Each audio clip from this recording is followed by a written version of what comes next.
주시고 작은 내 손잡아 인도하신 나의 주님, 시험과 거센 풍파 가슴으로 안으시어 근심과 괴로움 속에서 구원해 주시었네. 그 진실한 사랑과 그 고귀한 생명 주신 놀라운 축복 크시는 종을 늘 찬양하리라.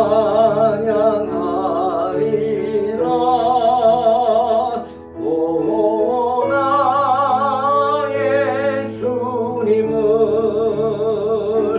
영원히 찬양하리라. 오 나의 주님을 영원히 찬양하리라. 힘이 들고 험한 세상 외로운 나그네기 골고다 흘린 보혈 내 죄를 대속했네. 인자한 주의 음성 나의 마음에 들리어 그의 위대하신 큰 뜻을 확실히 알게 하네. 그 진실한 사랑과 그 고귀한 생명 주신 놀라운 축복 크시는 종을 늘 찬양하리라.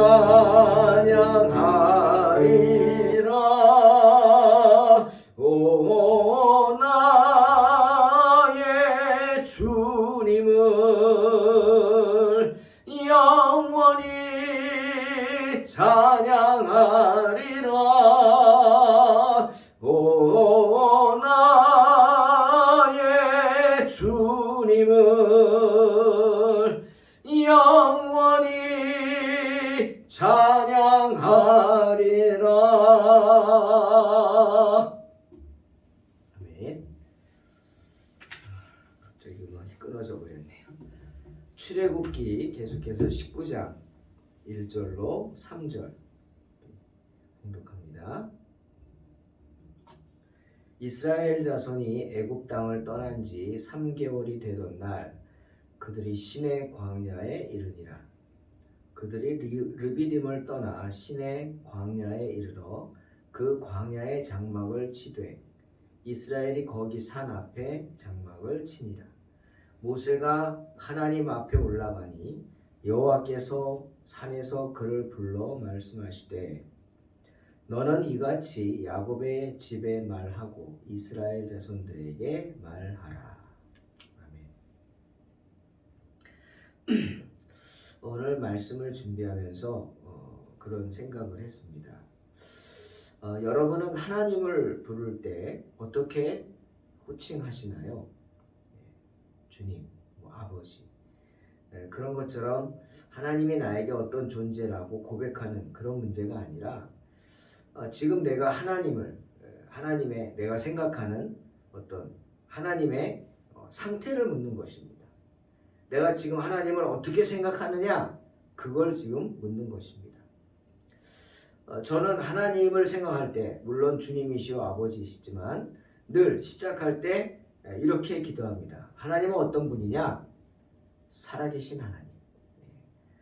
살아계신 하나님이라고 부르면서 기도를 시작합니다.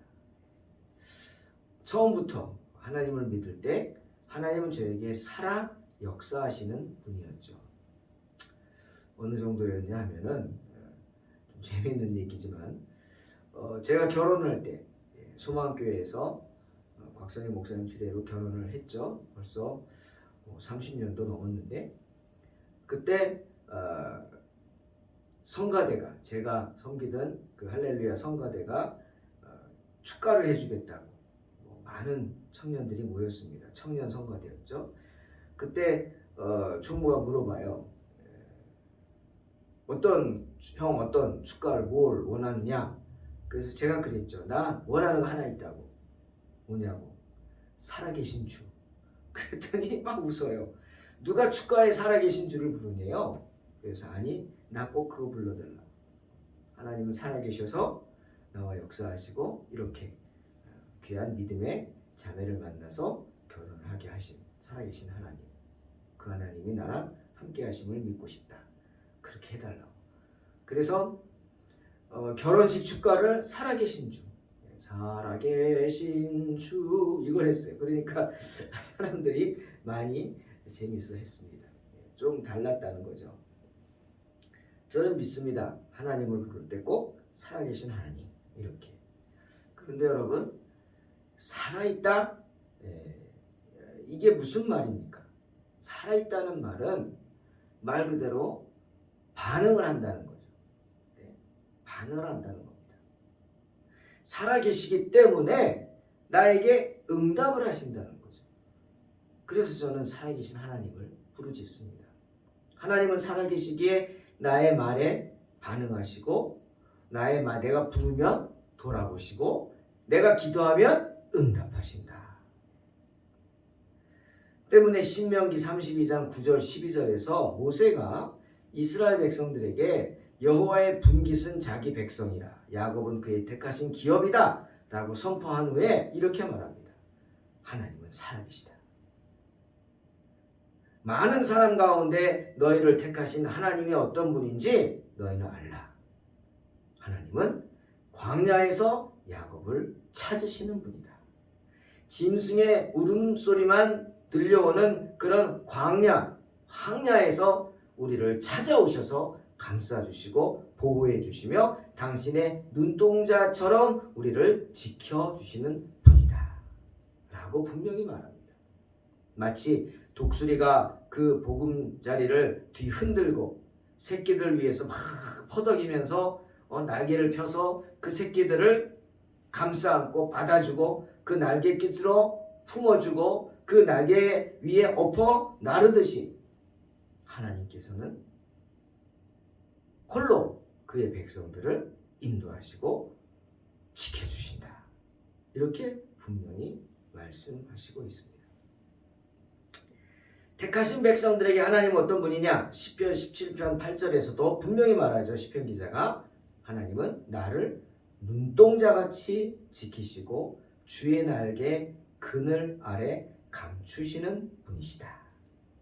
분명히 말씀하십니다. 하나님은 그렇게 살아계신 분입니다. 살아계신 하나님이십니다. 살아계셔서 언제나 우리와 함께 하시면서 우리를 떠나지 아니하고 지켜주시는 분이십니다. 뿐만 아니라 왜 어렸을 때 부모가 아이가 잘못되지 않도록 지켜주는 것만 하는 게 아니라 보호하여 주는 것이 아니라 가끔은 채찍도 들고 매도 들어서 혼내기도 하지만 바른 길로 인도하듯이 하나님은 그러신 분이에요. 그냥 나 혼자 우리를 그냥 여기다가 그냥 내버려두는 그런 분이 아니라 세상에 그냥 내버려두는 그런 분이 아니라 우리에게 할 일을 가르치실 뿐 아니라 우리가 가르침을 깨닫지 못하고 잘못된 길로 갈 때 우리의 길을 붙잡아 주시고 인도해 주시는 분인 줄로 믿습니다.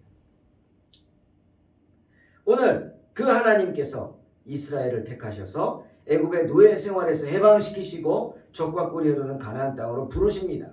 그 주님께서 시내산에 강림하셨어요. 그리고 시내산에서 왜 강림하셨죠? 이스라엘 백성들을 부르시기 위해서 다시 한번 부르시죠. 그리고 이스라엘 백성들과 계약을 체결하십니다.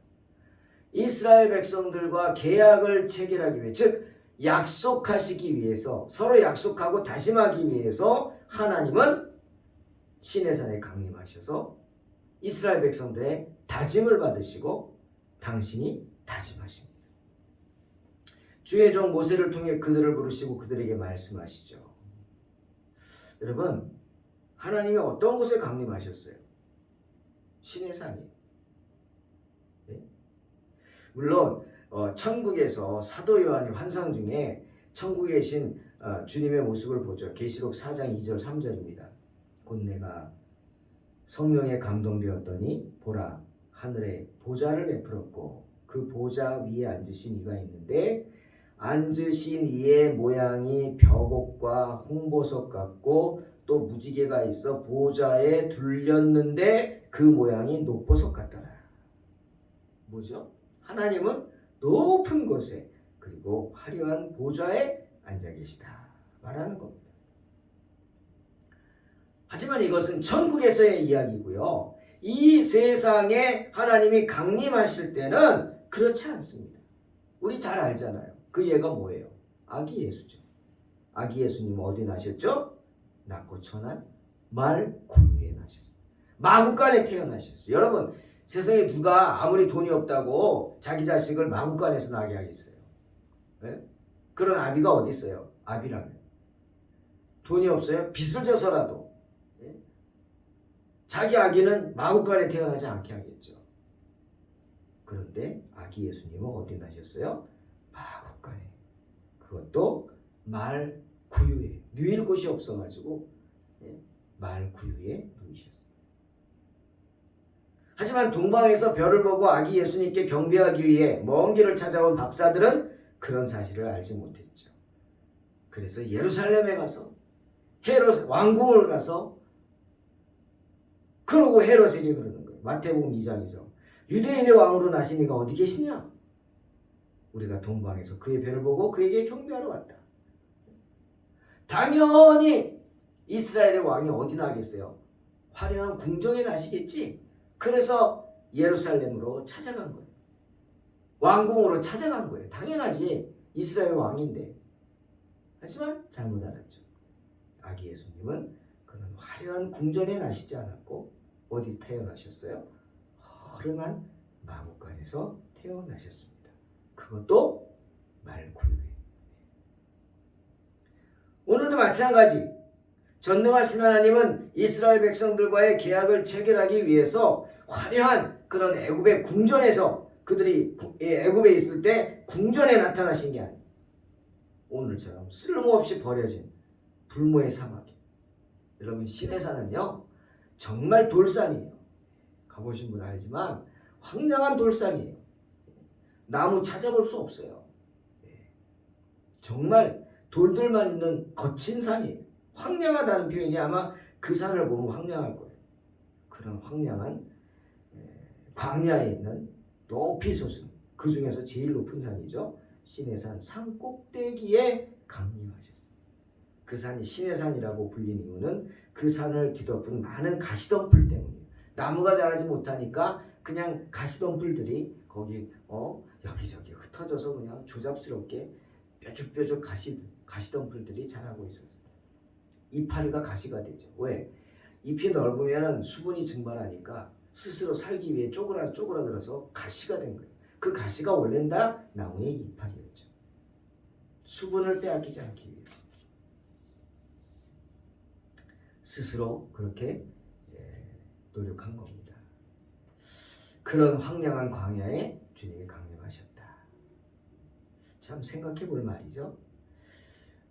여러분, 또한 이 하나님과의 계약은 출애굽한 후에 바로 이루어지지 않았죠. 오늘 말씀처럼 출애굽 애굽에서 나온 후에 3개월이라는 시간이 지난 후에야 이스라엘 자손이 애굽 땅을 떠난 지 3개월이 되는 날, 즉 3개월이라는 시간이 지난 후에야 하나님이 이스라엘 백성들을 부르십니다. 이스라엘 백성들이 르비딤을 떠나서 시내산에 이르렀을 때야 비로소 부르셔서 이루어집니다. 무슨 말이죠? 하나님이 지켜보고 계셨다는 거예요. 왜 보통 회사에 취직하면 바로 그렇게 하지 않고 뭐 수습기간도 주고 뭐 수습사원이다 뭐 이렇게 하고 뭐 하지 않습니까? 월급도 100% 안 주고 뭐 80% 주고 아마 이런 것 때문에. 왜 그런 거예요? 지켜보는 거예요.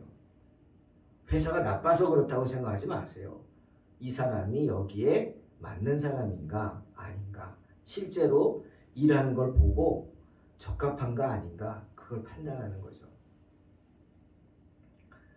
하나님은 이스라엘 백성들을 3개월간 지켜보셨어요. 애굽에서 떠나서 출애굽 후 광야에서의 그들의 3개월간을 시간을 지켜보셨어요. 왜죠? 걸러내기 위해서. 쭉정이를, 가라지를, 알곡과 알맹이와 걸러내기 위해서 그 시간이었습니다. 주님의 생각대로 그 3개월의 시간 동안 많은 일들이 있었어요. 이스라엘 백성들의 정말 민낯이 드러났어요. 신광야에서 배가 고프다 그럽니다.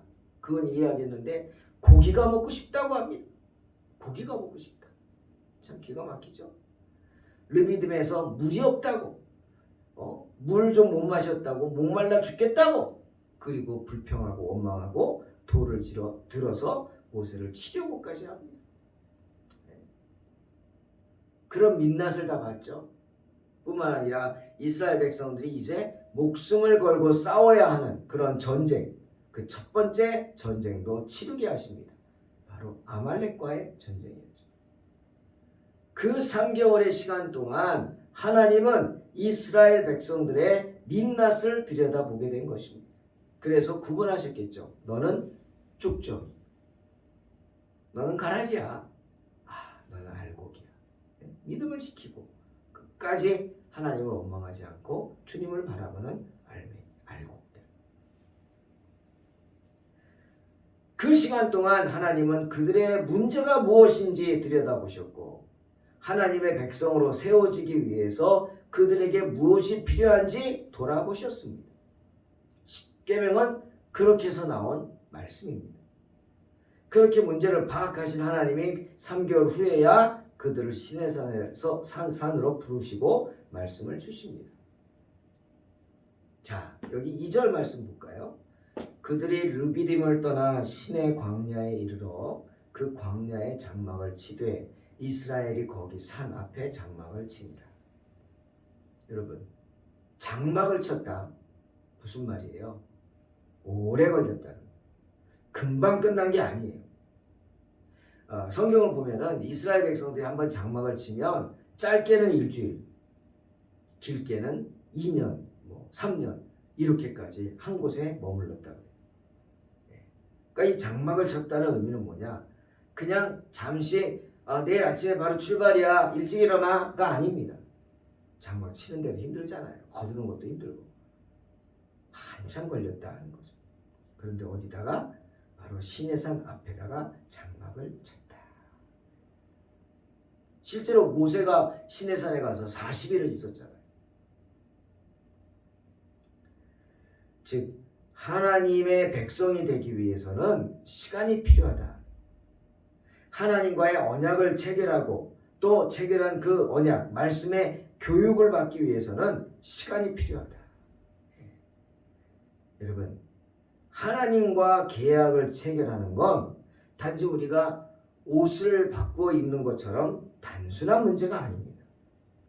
하나님과 만나서 계약을 체결하는 것은, 그래서 우리가 하나님의 자녀로 새롭게 태어나는 것은, 우리 거듭난다고 표현하죠. 그것은 그냥 단순히 옷 바꿔 입고 나가고 저기 가서 옷 바꿔 입고 이렇게 되는 게 아닙니다. 그냥 한번 듣고 말지 안 됩니다. 여러분, 주일날 한번 설교 들었다고 해서 끝납니까? 여러분은 주일 설교 한번 듣고 끝납니까? 네? 저도 제가 설교하지만 제 설교를 방송으로 듣습니다.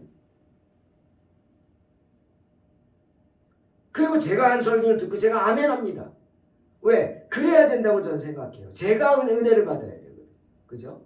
하나님의 말씀, 저는 그냥 도구에 불과하죠. 하나님이 주신 말씀을 성도들에게 전하고, 그리고 그 전한 말씀으로 내가 은혜를 받아야죠. 전하면서 은혜 받고, 전한 후에 은혜 받고, 말씀 듣고 은혜 받고. 여러분 설마 주일 설교 한 번 듣고 밥 잘 먹었다 배부르다 하십니까? 아니죠. 또 들어요. 왜 방송을 합니까? 왜 녹화를 하냐고요? 왜 이렇게 힘들게 찍어서 막 올리고 그럽니까? 한 번 듣고 말라고? 아닙니다. 예. 말씀은 듣고 또 들어도 진짜 우리 심령과 골수를 쪼개는 것입니다. 그래서 또 들어야 하는. 하나님과의 만남은 그냥 옷 바꿔 입는 것처럼 단순한 게 아니다. 이 사실을 깊이 묵상하시길 주의 이름으로 축원합니다. 히브리 4장 12절 하나님의 말씀은 살아있고 활력이 있어 좌우에 날선 어떤 검보다도 예리하여 혼과 영과 및 관절과 골수를 찔러 쪼개기까지 하며 또 마음의 생각과 뜻을 판단한다. 그만큼 하나님의 말씀이 살아있다는 거죠. 할렐루야. 살아서 우리 가운데서 역사하신다 라는 말입니다. 힘이 있다. 어떤 양날 칼보다 날카롭다. 그래서 사람의 속을 꿰뚫어보고 혼과 영을 갈라내고 관절과 골수를 갈라낸다. 이게 뭡니까? 세세하게 우리의 모든 것을 들여다본다는 표현이에요. 그래서 마음에 품은 생각과 의도를 밝혀낸다는 거예요. 들여다보면서 이 육신의 욕망, 여러분 육신의 욕망 없는 사람이 어디 있어요? 다 있죠. 예? 세상 말로 돈 싫어하는 사람이 어디 있어요? 돈 다 좋아하죠. 왜? 돈이면 내가 원하는 걸 할 수 있으니까. 예? 물론 그게 다가 아니지만 그런 욕망이 나쁘다고 할 수는 없어요. 그 욕망을 절제하지 못하는 게 나쁜 거고, 그 욕망을 위해서 하나님 보시기에 부끄러운 짓을 하는 게 나쁜 거죠. 그 욕망 자체를 나쁘다고 하면 안 됩니다. 그렇죠? 들여다보시오 하나님. 이게 이 욕망이냐 진정한 뜻이냐 하나님 다 들여다보시오. 우리가 들여다봐야 돼. 어떤 욕망이 생길 때 그게 내 그냥 정욕을 위한 욕망이냐 아니면 하나님의 나라를 위한 내가 해야만 하는 것들이냐 구분할 수 있어야죠. 하나님 그렇게 하신다. 말씀을 통해서 내가 자꾸 말씀을 묵상하면서 그렇게 보는 거예요. 손에 쟁기를 잡은 자는 뒤돌아보지 않는다. 손에 쟁기를 잡고 뒤돌아보는 자는 하나님 나라에 합당하지 않다. 늘 그 말씀을 저는 묵상하면서 쟁기가 무엇인지 뒤를 돌아보는 것이 무엇인지 항상 고민합니다. 여러분 하나님의 자녀로 산다는 건 결코 쉬운 게 아닙니다. 그리고 하나님의 자녀가 된다는 건 어느 순간에 되는 게 아닙니다. 하루하루 하나님의 자녀로 거듭나기 위해서는 시간이 필요해요. 장막을 쳐야 돼요. 어떻게 보면 평생 걸릴 수도 있어요. 또 잘하다가 한 번 실수하면 그냥 모든 것이 그냥 헛것이 되어버릴 수 있어요. 때문에 주님도 말씀하십니다. 마태복음 7장 21절. 저는 이 말씀 우리 성도들이 정말 묵상해야 된다 생각해요. 나더러 주여 주여 하는 자마다 다 천국에 들어갈 것이 아니요 다만 하늘에 계신 내 아버지의 뜻대로 행하는 자라에 들어가리라. 그런 생각을 해봤습니다. 그것은요 물통에 물이 차 있는 것과 같습니다. 물통이 좋다고 자랑하지 마세요. 네? 허우대만 멀쩡하단 말 있잖아요. 맞아요. 물통만 좋으면 뭐합니까? 두 가지. 하나는 물통이 차야 됩니다. 물통이 비어있으면 뭐예요? 목말라 죽겠는데 물통 보고 그냥 좋아 달려갔더니 물이 한 방울도 없어요. 네? 저주받죠. 도리어. 축복이 아니라 저주를 받습니다. 또 하나는 물통에 가득 물이 뭐가 들어있어요. 근데 똥물이 들어있으면 어째요? 네? 축복이 아니라 저주를 받습니다.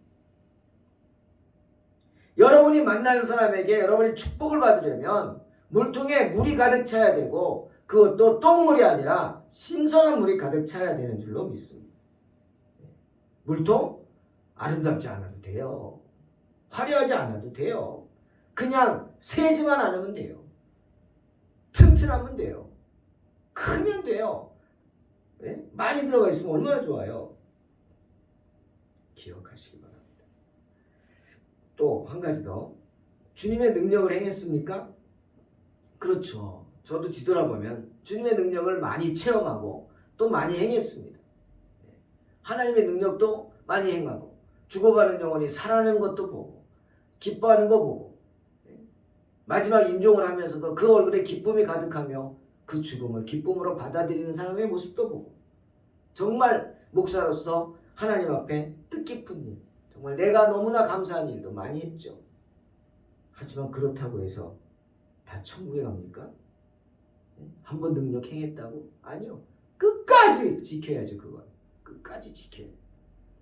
때문에 주님 뭐라 그랬어요? 그날에 많은 사람이 나더러 이르되 주여 주여 우리가 주의 이름으로 선지자 노릇하며 주의 이름으로 귀신을 쫓아내며 주의 이름으로 많은 권능을 행하지 아니하였나이까 하리니. 하지만 주님 뭐라고요? 그때 내가 그들에게 밝히 말하되 내가 너희를 도무지 알지 못하니 불법을 행하는 자들아 내게서 떠나라 하리라. 무서운 말이죠. 그러니 한번 주님의 능력을 행했다고 해서 다 천국 가는 게 아니라는 거예요. 끝까지 믿음을 지켜야 돼요. 끝까지 성령 충만해야 돼요. 그러니 어떻게? 떠나지 말아야죠. 주님의 곁을 떠나지 말아요. 아, 나 옛날에 교회 많이 나갔어. 아, 내가 교회 직분도 받았고 열심히 했지. 그거는 옛날 일이에요. 그래서 so what? 그 다음 뭐 어떡한다고? 그 다음이 어떻게 해요? 그러고 지금이 문제거든요. 지금은 뭐 하는데? 지금은 그냥 있지. 끝난 거예요. 여러분 마음으로만 믿는다고요? 마음으로 믿고 그냥 지옥 가세요. 주님은 마음으로 믿는 거 원치 않으십니다. 행하라 그러죠. 행함이 없는 믿음은 무슨 믿음? 죽은 믿음입니다. 믿음을 보여주세요. 믿음을 보여줘야 합니다. 사람에게가 아니라 하나님 앞에서 보여주십시오. 여러분의 믿음을 보여줘야 합니다. 내가 주님을 섬기는 모습으로, 주님 앞에 무릎 꿇는 모습으로, 주님을 경외하는 모습으로, 주님을 기뻐하는 모습으로 여러분의 믿음을 보여주시기를 주의 이름으로 축원합니다. 그러기 위해서는 내 물통에 생수가 가득하기 위해서는 날마다 말씀 앞에 설 수 있어야 돼. 장막을 쳐야 돼요. 하나님 앞에. 그래서 말씀을 듣고 말씀대로 행하려고 애쓰고 노력해야 한다는 겁니다. 그래야 세상을 이길 힘을 얻을 수 있는 것입니다. 사랑하는 성도 여러분, 지금 이스라엘 백성들은 하나님의 말씀을 듣고 생수를 마시기 전에 자신들의 물통을 깨끗이 비우는 것이 필요했습니다. 그 시간이 3개월이었어요. 그들이 그런 꼴을 당하고 그런 어려움을 당하면서 마지막에 아말렉과 목숨을 건 전쟁을 하면서 생각했겠죠. 와, 내가 죽을 수도 있겠구나. 죽음을 앞에 두고 어떤 마음으로 싸우겠어요? 하나님을 생각하면서 싸워요. 지금 내가 죽어도 눈을 뜨면 어디? 지옥이 아니라 천당, 천국. 정말 세상에 답답한 사람들 많습니다. 과학자라고 하는 사람들 정말 답답한 사람들 많아요. 과학자들의 믿음이 좋은 사람도 많은데요. 과학자라고 하면서 정말 불쌍한 사람들 많아요. 제가 어떤 기사를 봤어요. 이미 죽었죠. 지옥 갔겠죠. 스티브 호킹이라고 영국에 그 평생을 그렇게 큰 중증 장애로 살았던 사람. 그가 마지막에 한 말, 천국과 지옥 다 헛소리다. 이러고 죽었어요. 죽으면 끝이다. 불쌍한 거죠. 불쌍한 거. 여러분, 죽음은 끝이 아닙니다. 죽음은 새로운 시작입니다. 새로운 시작.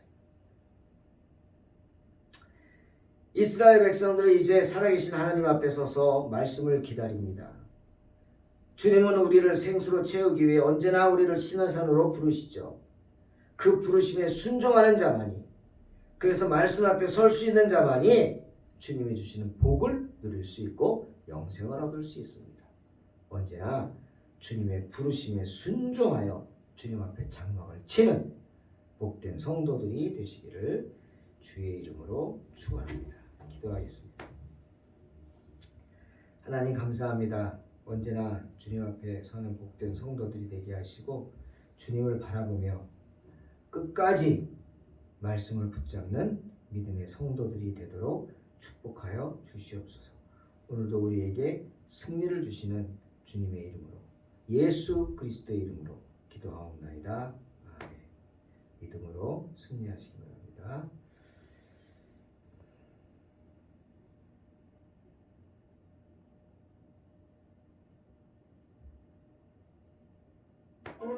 잡곡의